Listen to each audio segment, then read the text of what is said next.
Oh boy, the sports world is on fire. Okay, maybe not, but LA basketball might be. We'll get into that. College football and NFL being around the corner. And not to mention, we got a full list of the craziness that is college sports. This is Garage Door Sports. Mic check. 1, 2, 3. We good to go? Let's do this.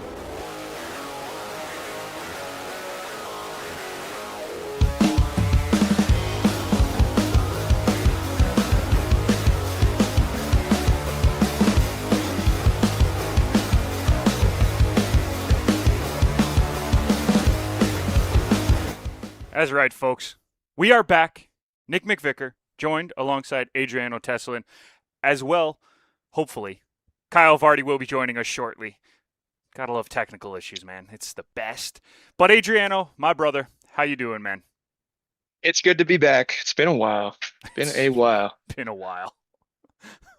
that's that's a that's an understatement, unfortunately. It's been a very long while, and we are trying to do this more regularly. And unfortunately, the last couple months, I guess, have been unfortunately not that easy. So instead, we are back today.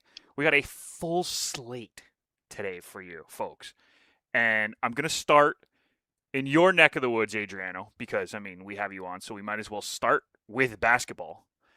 And LA basketball's kind of on fire right now. I don't know why. I don't know what happened. I don't know what the plan was, but it is basically on fire. And let's start with the Lakers, because the Lakers were sold again, which sounds crazy because they were sold 14 months ago. And now they were sold again. This time, Mark Walters sells the team for valuation of $12.5 billion. He didn't sell it for the full $12.5 billion, folks.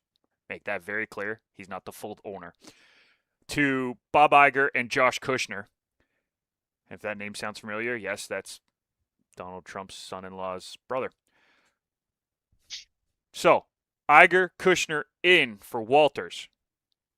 14 months after Walters purchases his majority stake. And now the questions come, why is he doing this so fast? Are the Lakers really just, property where they can be flipped like that? No one was expecting that. It's kind of been a crazy story, Adriano. I'm going to leave the floor to you to kind of tell us more about this. We'll get into the Bus family stuff after, but just this Walters sale. What did you make of this story? Well, I was actually more interested in the whole family dynamic as well, but it's kind of unprecedented. Like I don't know if we've ever seen such a large franchise like this turn around so quickly and selling two times within the span of like less than 2 years. So that was my initial takeaway. I was like, there's got to be more that's behind the scenes of maybe what we don't see. Um, it's very fascinating though. There's so many different elements to it, but again, like the most interesting one is the Bus family. Poor Jerry, he's probably rolling in his grave thinking about how his family business is being handled now, getting sold left and right, like just kind of tarnishing all of those years he spent building it. And I think Jeannie is really the only one that kind of sees that, and everybody else is just blinded by the billions, if you will. Yeah, it's a weird story because the Bus family has had so much success with this franchise. 47 years they have been the owners of this franchise. And obviously they're not the majority owner anymore. They have a 17% roughly ownership stake in this team. And yet it still feels like they're the owners just because they're always like Jeannie Buss is still the governor, I believe is what they call it, right? It's something like that. I don't know what her There's official there's a title is, name. but What is it? Oh, I have it. Hold on. I got this. I got this. It is the owner governor. Yeah, I was right. Controlling owner there you go. governor. Go. See, I'm smart sometimes. Not often, but sometimes. She's still around. She still is part of the Lakers organization, just like her father was. And yet, now we're getting this complete change because it sounds like her siblings want to sell off their 17.8% stake in the team. And 5 out of the 6 voted to sell. The only one who didn't was obviously Jeannie, because she still wants to be a part of it and honor her father's legacy in her way. I'm not saying that the other Buss siblings aren't honoring their father's legacy, but in her way, she thinks by staying controlling owner slash governor that that is her way of doing that, which is fair. I see what she's saying. So there's a whole lot going on in the background, and Jeannie Buss has actually filed legal proceedings in Los Angeles Superior Court to block the sale. It's it's kind of crazy how all this happened so fast too. Like, the sale is one thing for Iger and Kushner to take over from Walters, who was only 14 months in power. That sale happened so quickly. Apparently there was conversations on Saturday, Sunday, and it sold, has to go through the vote with the owners, but sold Monday. Like, we're talking 2 days turnaround for $12.5 billion valuation. Like, this is not a rental property in who knows where, Ontario, that we're flipping for 10 grand. This is a $12.5 billion team. Like, that is crazy to me. That is wild to me that that is what has happened. And the Busses are also having their own problems with it too. So how fast all of this has happened is the biggest part of this story to me, Adriano. Yeah, you got to think like again too. It's not just any team either. It's the Lakers. It's the Like Lakers. one of the most iconic brands in the last, I don't know, 60 years One of the most in iconic sports. sports brands, period, Yeah, in the world. yeah. Like, And to have it go that quickly, you just got to think something was, I don't know, I mean, again, hard to explain, but yeah, ownership really. groups probably had this going for a long time because yeah, this stuff doesn't just turn around in 3 days. Like we saw with the T-Wolves a couple years ago, like when Alex Rodriguez and buddy, I forget his name, but when they were trying to buy the team, there was all this disputing going on. Took like probably like 4 or 5 years in total, and then Yeah. now we get a weekend and it's gone. And 2 flips in a year Yeah, and a half. Like, this seems this is one of the most wild stories to me, because now there's more coming out about Walters, who also, by the way, folks, owns like 7 teams. So just be aware of that. Not obviously in the NBA, but I'm talking in general, owns about 7 teams. Like, we're talking about this being a really big potential story that he might have to sell off more of these teams, as we get to welcome in Mr. Kyle Varty to the hey, conversation. Going Kyle, on. we're talking the Lakers, we're talking the sale. Um, Yep. we did a little bit of talk on the Genie Bus and the Bus family chaos, but I'm trying to change this conversation to get to Walters and the craziness that is kind of going on with him, because he owns so many teams that this could become a major thing across multiple sports. And it looks like he needs to sell things fast. Now, he also is the owner of the Dodgers, and Yep.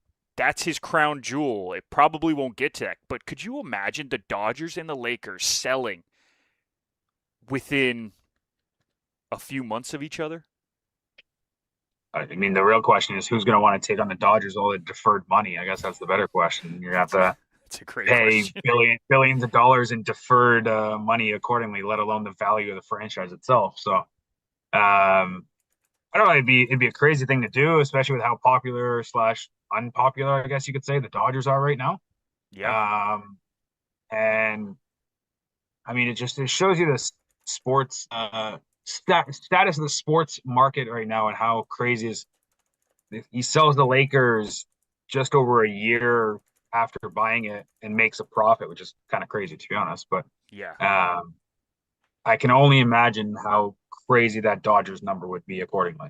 So, Well, I mean, the Lakers are one of the most well-recognized franchises in sport across the world. Mhm. The Dodgers might be more recognized.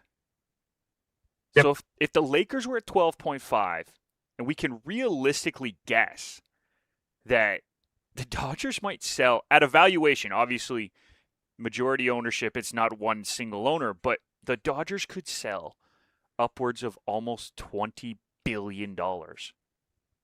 That's crazy, Adriano. That is a wild number. And if Mark Walters needs money that bad, that's saying a lot. Makes me sick, actually. Makes you sick. Well, why don't we go Sick to from my one stomach. Why don't we go from one story that makes you sick because of money to a story that makes you sick because, well, it's the Raptors and we want this story to be concluded. It's the other side of the LA chaos. Kawhi traded to the Raptors, or so we thought. Trade gets held up because of the investigation into the funneling of money through a sponsor, I guess is the best way to put it. And we're on, what, month 15 of this investigation, it feels like? There's still no punishment handed down. There is still no answers to this. There's 3 players in limbo throughout this whole thing. Kawhi on the Clippers still, and Grady Dick and, I'm blanking. BI. Thank you, Brandon Ingram, are all kind of in limbo. They don't technically know where they're going to play, because if this trade kind of gets pulled at the last minute because of the punishments, Ingram and Dick are staying in Toronto, and that's a hard conversation for GM to have and head coach to have with the players after that, eh? Hey, listen, welcome back to training camp. We love you. I hope you know that. We love you. Like, how do you sell that to a player? Especially Brandon Ingram, who you brought in and said that you were in his corner. Adriano, I don't know how this is going to get resolved, but if this trade doesn't go through, how big of a deal is it for the Raptors right now? I just think the season's probably a wash if we have to call back Ingram and Dick after all this. I mean, it just puts a team morale in itself in such a tough spot. Like, arguably, I don't know, your second best offensive player you shipped out after, less than a season or pretty much a full season. And then His first just real because, full season. yeah, and I mean, I don't want to badmouth anybody, but I just really hope this trade goes through because I cannot watch another year of contested, faded mid-ranges all the time and just have no hope for the season, basically. Yeah, it's a tough look at Kyle. I mean, like, I just don't know how you go back on this. I don't know, to be quite honest, because I can't even think of the last time like a trade got like canceled, like announced, everybody was reacting to it, it was a done deal, and then all of a sudden got pulled back. Yeah. Or I mean, technically it hasn't been pulled back, it's still in limbo, I guess is what you could say. I don't remember the last time this happened. I mean, the last one I think in the NBA, kind of the same, but not really. It was like that Chris Paul to the Lakers deal. Yeah. Where like the commissioner went, nah, it's not happening. Yeah. Which is like, that's the last one where it's like, okay, Chris Paul clearly wasn't wanted there. I mean, they then pivoted and then traded him away to the Clippers instead. So like, he still ended up getting traded. So I don't know. Maybe that's what happens. Maybe they end up going to a different trade, so you don't have that awkwardness. Yeah. But if they end up being on the roster for the full season, I don't know. Maybe a Robida Island, stick Ingram out there, so you just don't have to deal with them. I don't know. Put him at wing. Something like that. I don't know. You know what? The Leafs could use some size on the back end. We could throw them on defense, right? Stick them in front of net. Do something, Yeah. I think, like, the last time I think a trade like this kind of was going down wasn't in the NBA, but was in the NFL. And it was actually this offseason, if we look at the Max Crosby to the Ravens trade. But that was canceled by the Ravens, the team trying to get the quote-unquote superstar.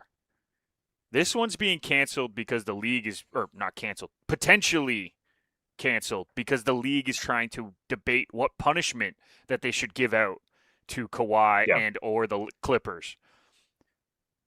The league has got to get this figured out. Like, I understand they wanted to do the investigation thoroughly, which is totally right. You need to do a thorough investigation, especially if there was money being funneled to players, and I'm going to say players in case it was more than one, because you can't have that in the league.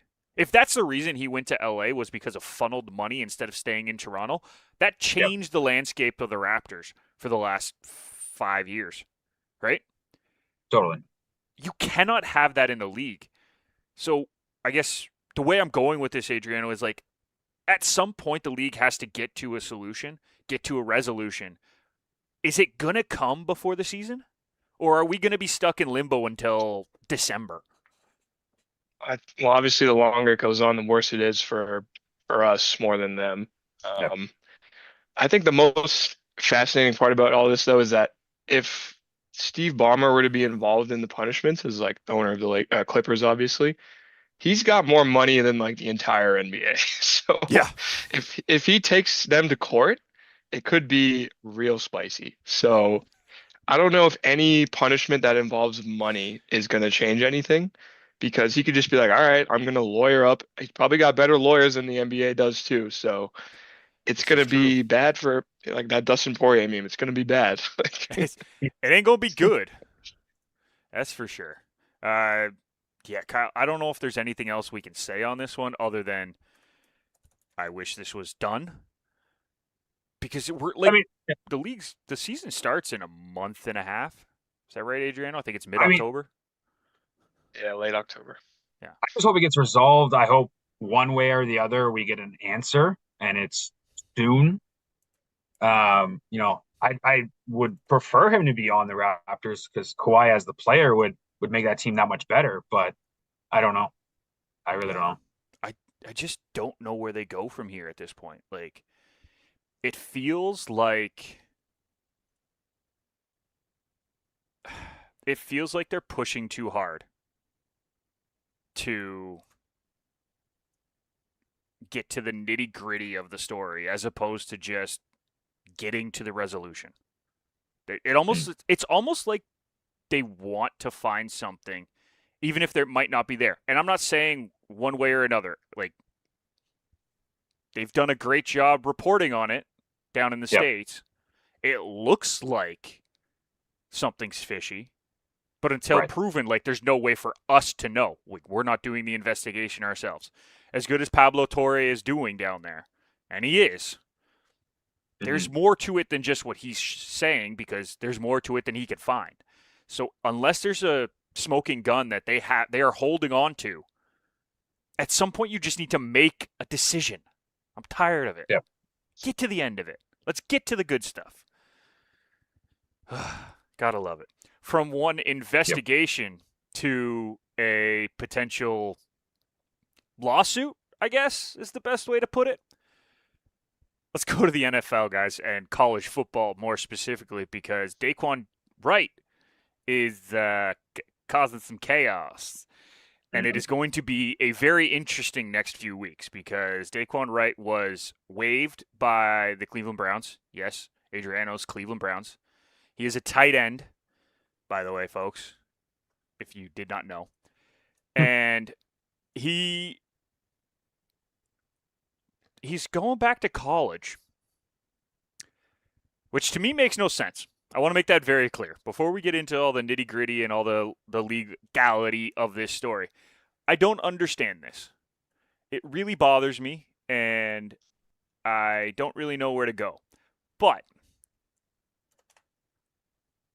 Dae'Quan Wright entered the draft, went undrafted, signed with the Eagles, was cut, picked up by the Browns, played in a preseason game, and now has a deal to go back to LSU and play for Lane Kiffin and the craziness that is LSU, who seem to want to push the envelope in every single sport right now.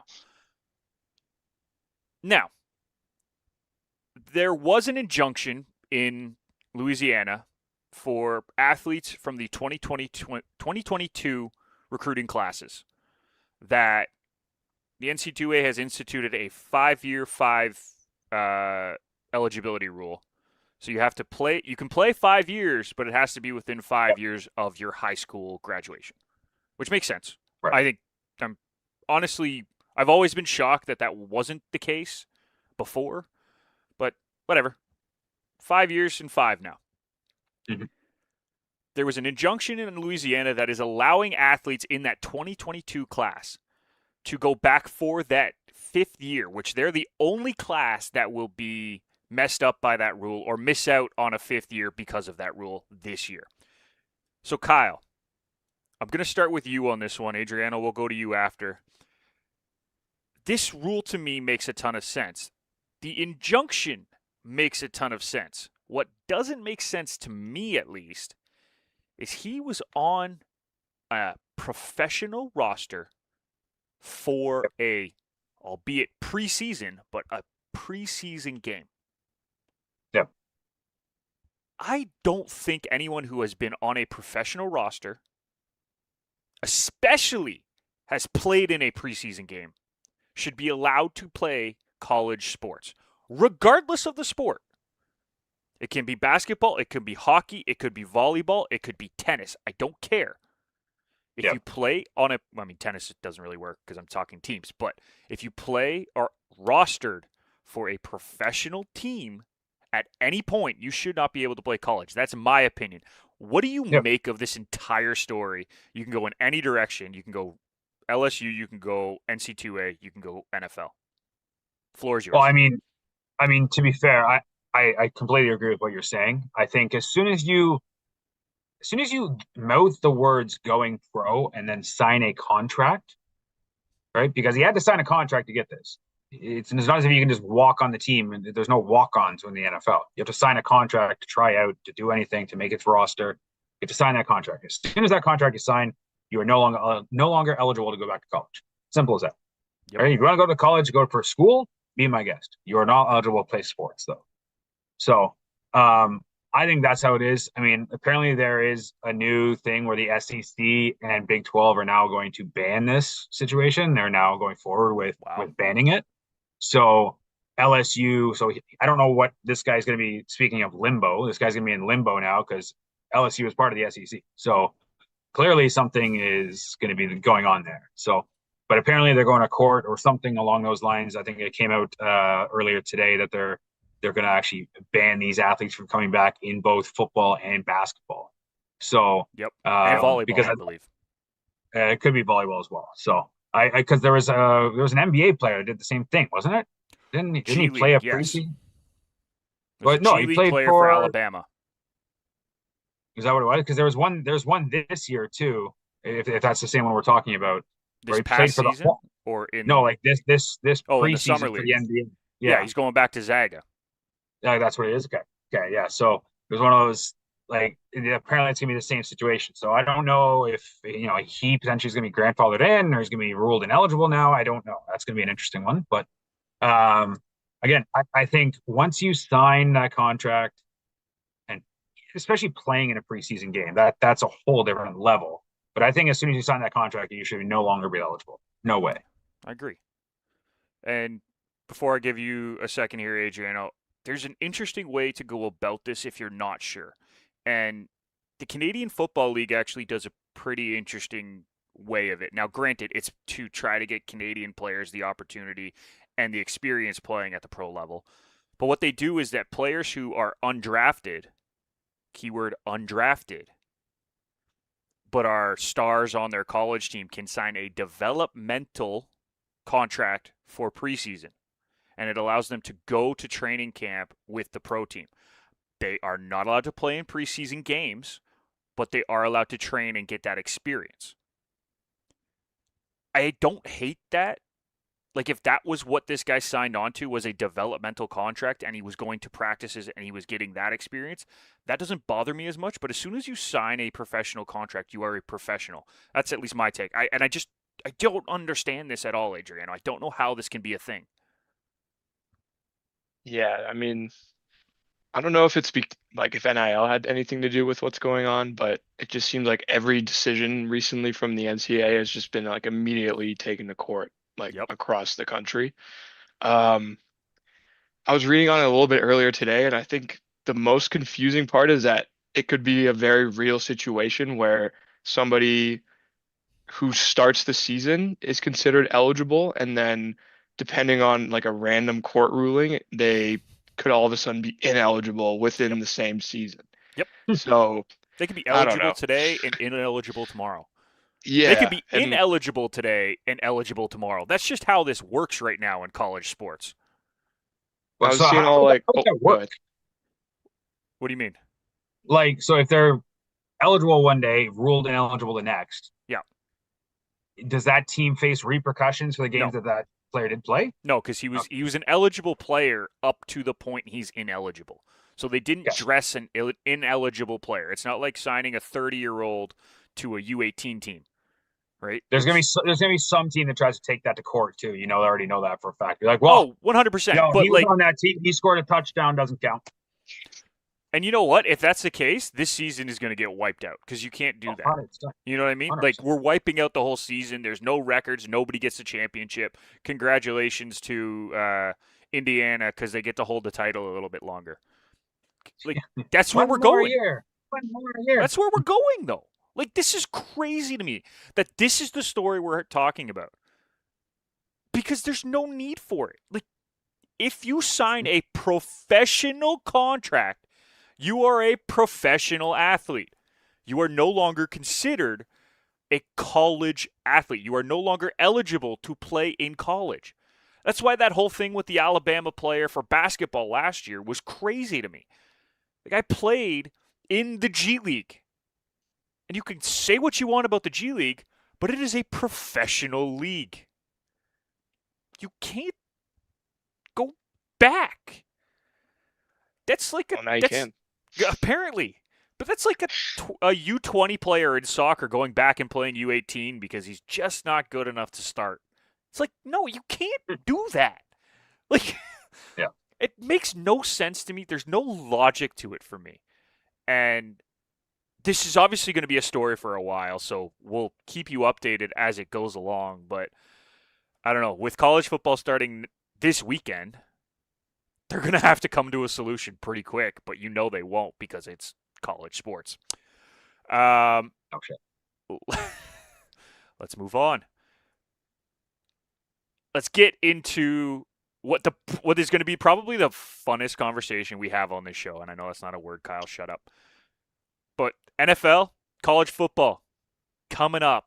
All right, put your hand down. I haven't even given the conversation yet. All right. NFL college football start in the next few weeks, which means there's a ton of teams that are getting way too much hype and a ton of teams that are definitely not getting enough. And we're going to start with the NFL. And Adriano, because you seem so energetic about this conversation, I'm going to let you have the floor first. Can you please give me your overhyped and underhyped team heading into the NFL? Overhyped player I can give you first, and that's going to be Deshaun Watson. I don't care if he's got no hype. He's always overhyped in my eyes. But we can gloss over that one quick. Overhyped team. This may just me being a hater, but I think it's the Steelers. Okay.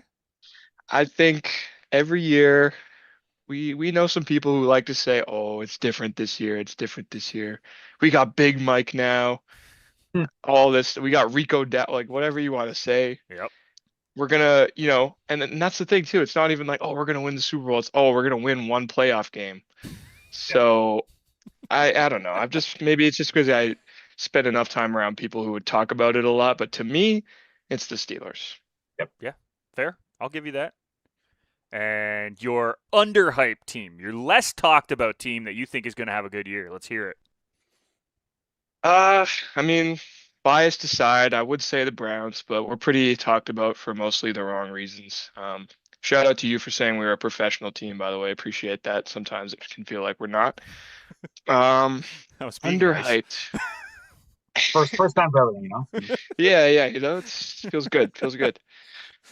I I don't know how much hype these guys have been getting. I haven't really been paying attention that much, but I would probably say the Saints. Okay. Like if Shuck can play like anywhere close to how he was playing towards the back end of last year, they got I don't know his name now, but ETN. I know he was like you guys have been saying my name wrong the whole time, but they got Travis ETN. H. Uh, yeah, something like that. I don't know. Etienne. And then if Olave can stay healthy, obviously he's a elite receiver. Yep. They got a good defense. They're in a pretty open division. Everyone's 500 in that division pretty much every season. So I think it's the Saints. That's my answer. Yeah, I actually had them as one of my options, so I'm glad I made more than one. Um, they have the second easiest schedule by record last year. Shuck looked good at the end of the year, and I think everyone is knocking them down because of a couple August injuries, but those guys are going to come back and they're going to be dangerous. So I don't think you can't sleep on the Saints. That is very true. All right, Kyle, I will cede the floor to you. Who do you have as your overhyped and underhyped teams heading into the NFL season? Well, I mean, I'll start with the underhyped because I did have the Saints as well because I think they're going to win that division personally. Yeah. But to be honest, if I have to give another underhyped team, it actually might be the same team in that division. And it might be the Panthers because I actually like the sneaky additions that they did. Brought in a couple of offensive linemen, which is a big issue for them last year of trying to keep Bryce Young on his feet. Big signing of Jalen Phillips as well. And then honestly, like I didn't even realize until about 3 hours ago that Darren Waller signed with them as a tight end as well. Yeah. And that was probably, you saw that video going on social media too. Yes, 100%. And it was like one of those, it's like, oh, I had no idea he signed there, but that's like a sneaky great addition for them because it gives them something they didn't have. Like their tight ends were probably the weakest part of their offense last year. So you give Darren Waller, who looked good when he was healthy last year, if you add that past the offense, Tet's a year more into that offense as well. Jonathan Brooks looks great in preseason apparently. So like everything adding up there, their offense was the issue, and they only got better on defense. So in a very weak division too. So because I don't think the Bucks are going to be any good, to be honest. I think they're going to be trash. And Atlanta, we're gonna see which high school quarterback is going to come out and play for them this year because we're not quite sure either one of them on the roster is going to play for them right now. So, to me, that could be another underrated thing. I think it's going to come down to those two teams for that division. So to me, that's going to be a very interesting battle. And it's not usually one you say that when it comes to the NFC South. You're not usually saying that it's going to be an interesting division this year. It's usually we'll see which 8 and 9 team comes out of that division this year. It's usually how it comes down to. So okay, it's a good point, and I have a valid question before you get to your overhyped. Okay, other than maybe the Falcons, who I think are getting a little bit too much hype, but that's just more because of the quarterback story than necessarily them being good. Could potentially the other 3 teams in this division all be underhyped right now? Like technically, Tampa could be good. There's a chance that they could be good. Carolina, I think, is going to be better than they were last year. I definitely think the Saints are going to be better than they were last year. I could see technically all 3 of those teams meeting or exceeding expectations by the end of the year. And there's a chance that Atlanta does too if Penix comes back and can actually ball out because they have some dangerous players, right? Like, I'm not saying they're going to be good, but there's a chance. The whole division could technically be underhyped, which is a wild statement to say. Yeah. I mean, yeah, you can definitely make that point for sure. I don't see the Bucks. I think the Bucks are going to severely miss Mike Evans this year. Yes, he's been there for every single year, and he's had a 1,000-yard season up until last year, right? Yeah. So I think that's going to be a severe piece of their offense that's missing because they didn't really replace him. No. Like you're hoping Igbukah takes that step up and becomes that wide receiver 1/2, depending on what you consider Godwin now. So, that'll be an interesting one. Atlanta, is going to live and die off of if Bijan Robinson can be a 1,500-yard back. That is going to be live and die on that one, especially with Algier gone this year. Yeah. So that'll be a big question mark. Brian, I mean, they got the B Robinson duo in the backfield right now. Yep. So that'll be, we'll see about that one. But Atlanta invested heavily in their defense. But again, quarterback, we don't know if it's going to be concussion boy throwing the ball. Either way, it's a lefty throwing the ball. So we'll see how that goes. He might not That make could the be- roster. I don't. It's one of the, like Do the you know other how thing too. crazy that is? But like these receivers are gonna have to learn how to receive a different ball. Like yes, they had Penix there last year, but two lefty quarterbacks, they throw the ball very differently. The spin comes off very differently. Like Yep. it's gonna be a very big change accordingly. Right. Well, that's why when he signed there, I don't know if we did it on the show, but I think I came out and told you, I'm like, that might be the best place for him to go because you have two lefty quarterbacks who play a very similar style. They throw the ball the same way. That actually is a benefit to have for them. But he's looked so bad in preseason that there is legitimate talks that he might not make the roster. Yep. Yeah. Yep. Like, wow. 100%. So 100%. we'll see. We'll see how that one goes. All right. Your overhyped team, or underhyped team, sorry. That was my underhyped team. Or, sorry, overhyped. I was the right the first overhyped time. team. Yes, you were. The overhyped team. It's going to be a little controversial. Is the Chicago Bears? Okay. I think they are getting too much hype for taking that big jump last year. That Yep. they're now expected. They're expected to win the division. They're expected to be a playoff team consistently, but they're still in a dog eat dog Oh, division brutal with division. Green Bay and Detroit. So I think the expectations for them have to be tempered a little bit because if they're around a 500 team, it's just because Green Bay and Detroit took that next step to counter what they did last year. Yeah. Right. So it's one of those like I can't say the Chicago Bears are going to be a playoff team for sure. Right.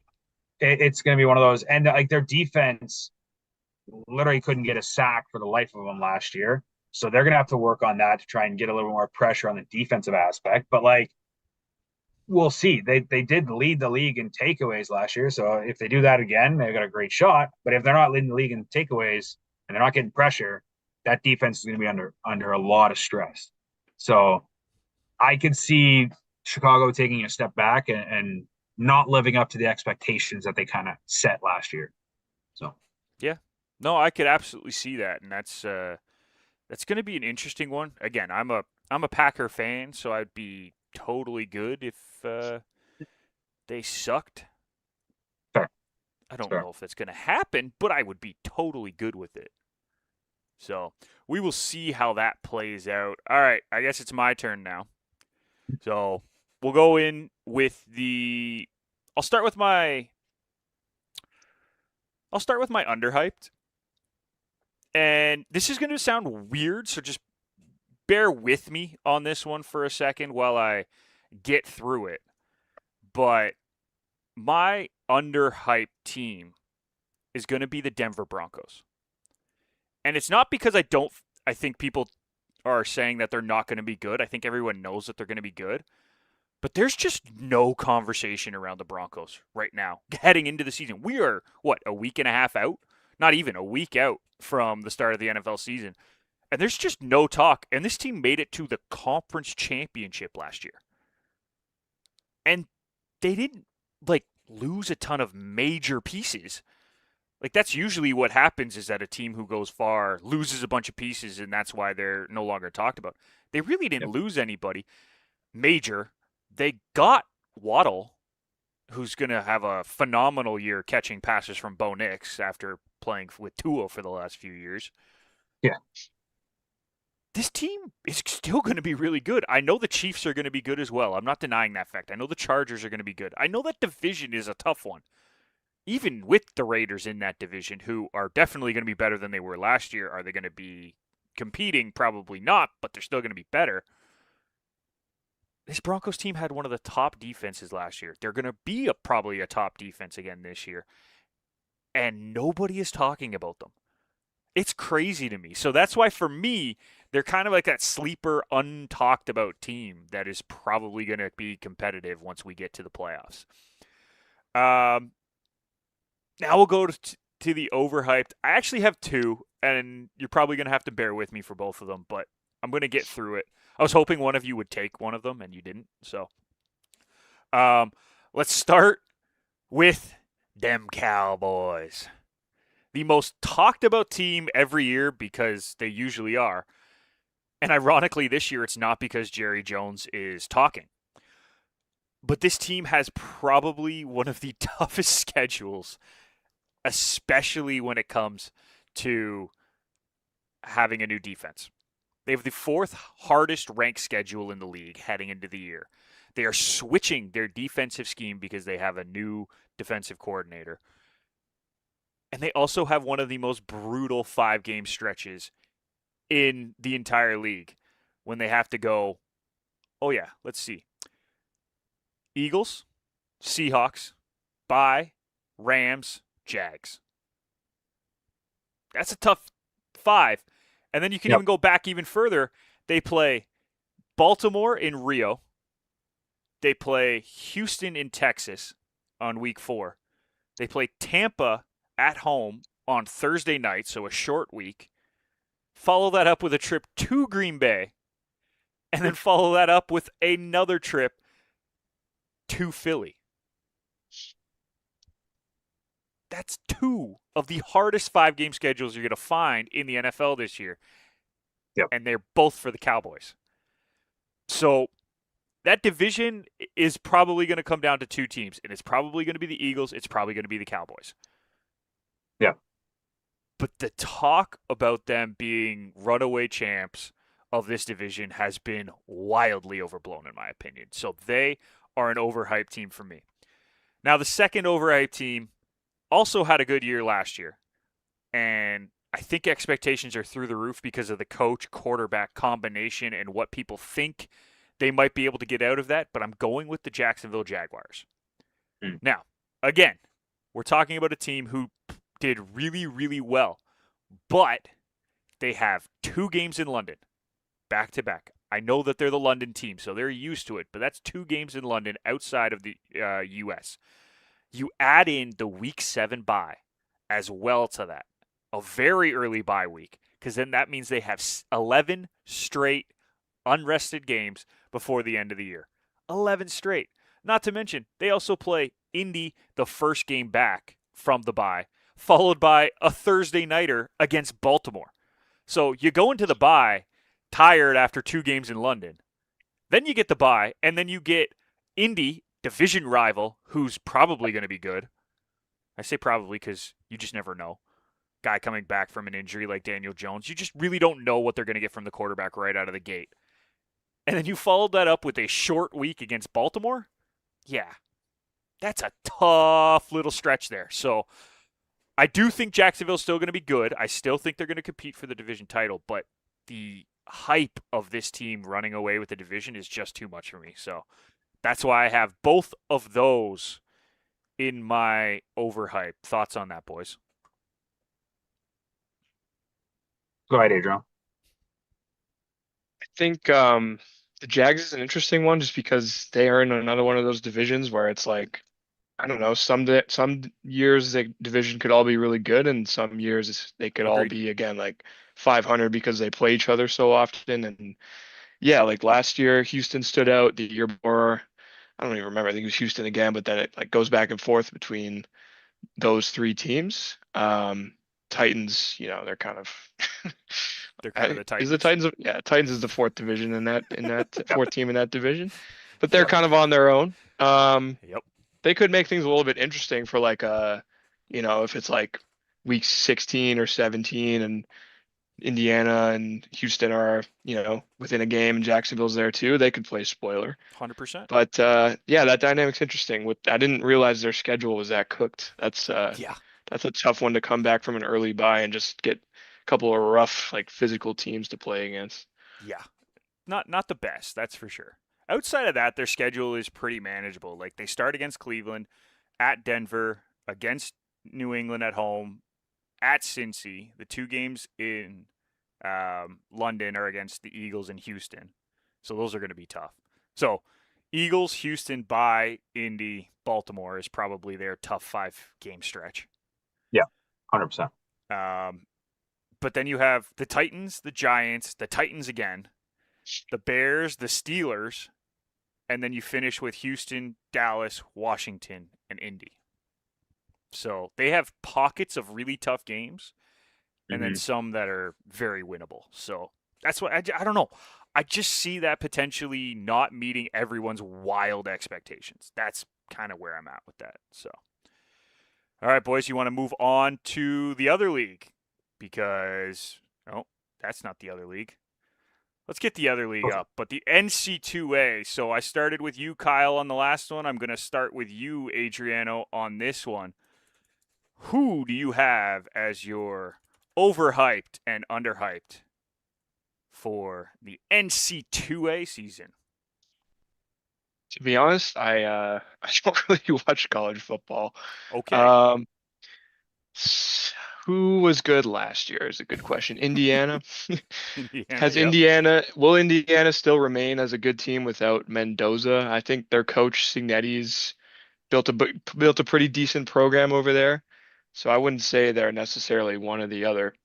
To be honest, I'm gonna pass the buck on this one because Totally fair. I have no idea. Totally fair. All right, Kyle, you want to go or do you want me to go first? I mean, I guess there's the team to me that like is in the top 25 is what we'll talk about. Okay.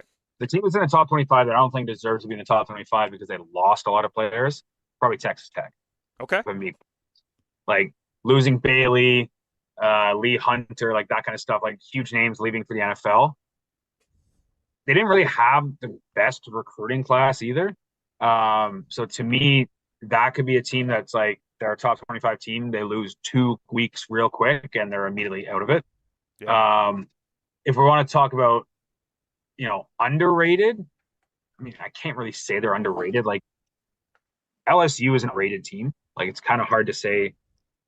Like they had the best class, like the best recruiting class last year, and it's not close. Yeah. Like LSU had the best recruiting class. So it's like it's kind of hard to say they're underrated, but like they're underrated.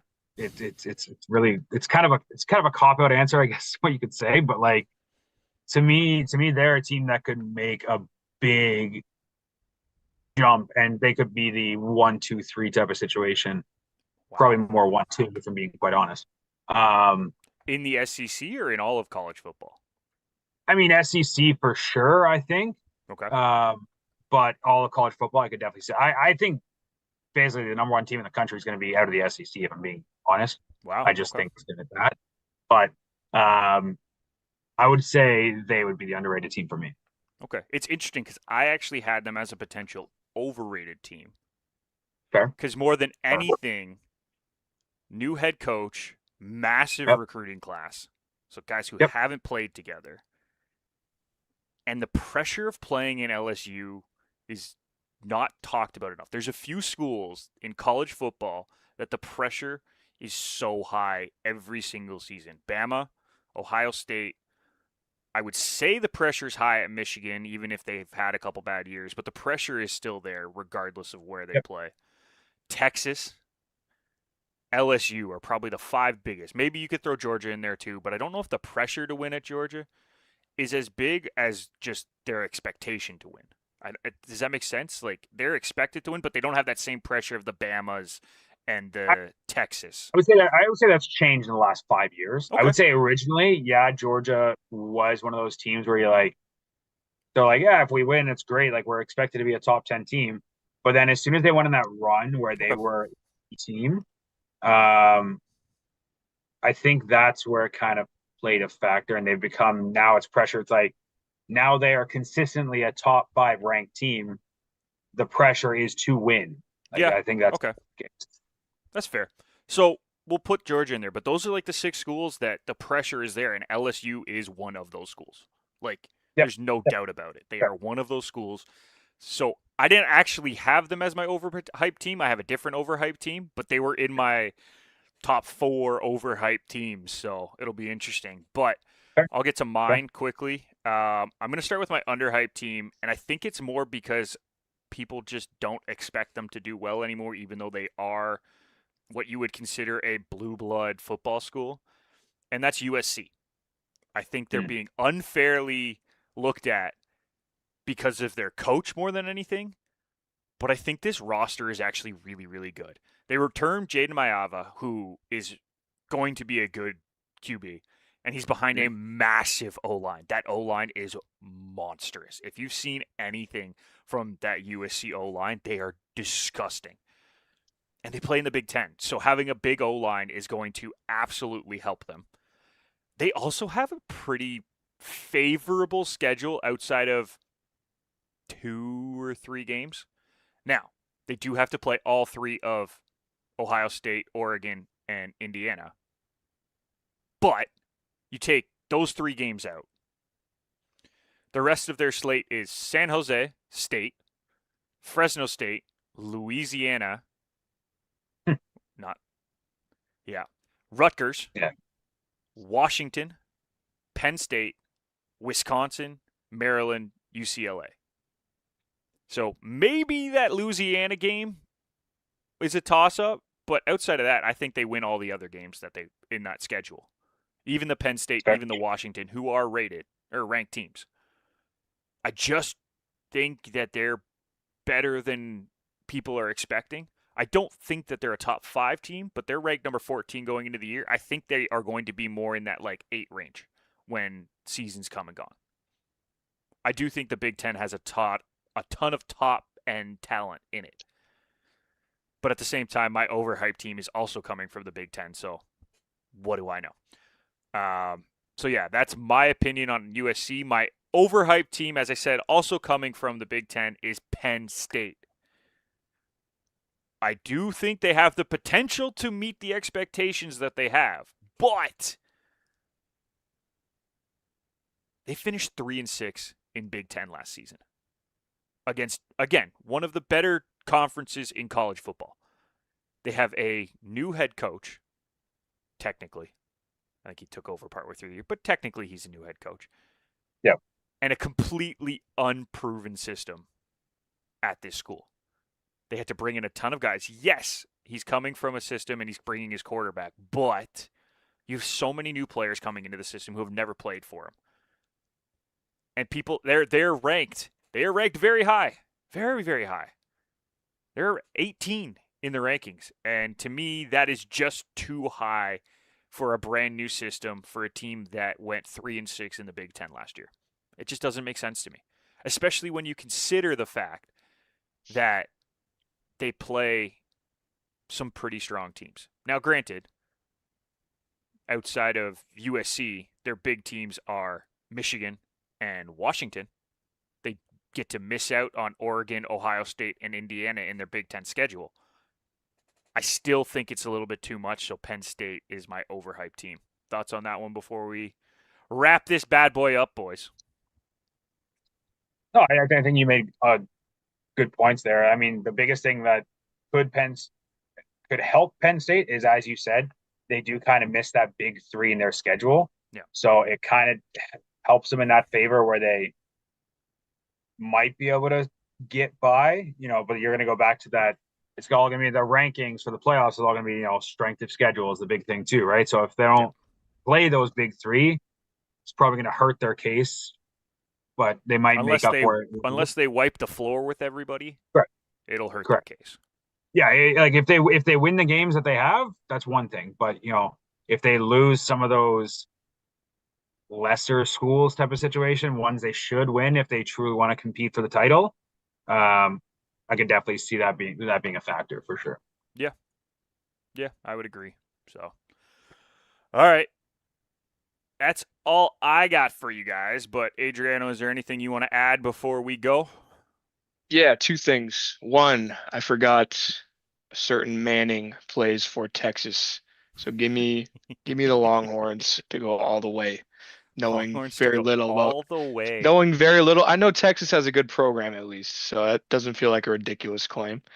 And one thing I wanted to say earlier about the Bucks, seeing a pissed off Baker in my own experience, hard to discount that man. So a pissed off Baker might just run the table in the South. Yeah, That's fair. That's fair. no, that's a fair point. Yep, I agree. Could be chaotic for sure. But Kyle, anything you want to add before we head out for the end of this show? I'm excited for football to be back. I'll say that. Yeah. Kind of crazy. The summer flew by, if I'm being quite honest. So, seemed like June, like end of June, like 2 weeks ago, and all of a sudden it's end of August. So it's kind of crazy in that aspect. But excited for football to be back. So we'll see how that goes. Last week of preseason this week, so a couple of games going on tonight. So, and then college starts on Saturday. College starts on Saturday. I'm actually Yep. pumped for this weekend of college football, even though there's not like any major teams playing. I'm excited. I'm excited to get football back. I think that's what it is. I'm just excited to get football back and hopefully relax. I'm fixing it. Relax. You're usually in the middle one. Oh, yeah. That's what I have when my computer decides to restart as soon as I open the goddamn. Yeah. Oh, also today is my sister's 30th birthday. I know she's not watching, but happy birthday. I'll I shout just out. said it I'll too. shout out actually. Happy birthday. What's her first name so we can all say happy birthday instead of happy birthday, Adriano's sister? Josita. Josita. Happy birthday, Josita. Yeah. From all of There us we here go. at Garage Door Sports. All right. Shout out Well, to you. I got nothing left, boys. So if that's it, we want to thank you for listening. Make sure you check out our social media. We're going to be doing a big push on social moving forward. So please make sure you check that out at Garage Door Sports on X and at Garage Door Sport on Twitter or Instagram. Shut up, Kyle. I know. Make sure you check out the YouTube. Make sure you check out all the social media because we're going to be bringing you lots of content moving forward. But that will do it for today's episode. Thank you for listening, and we will see you next time.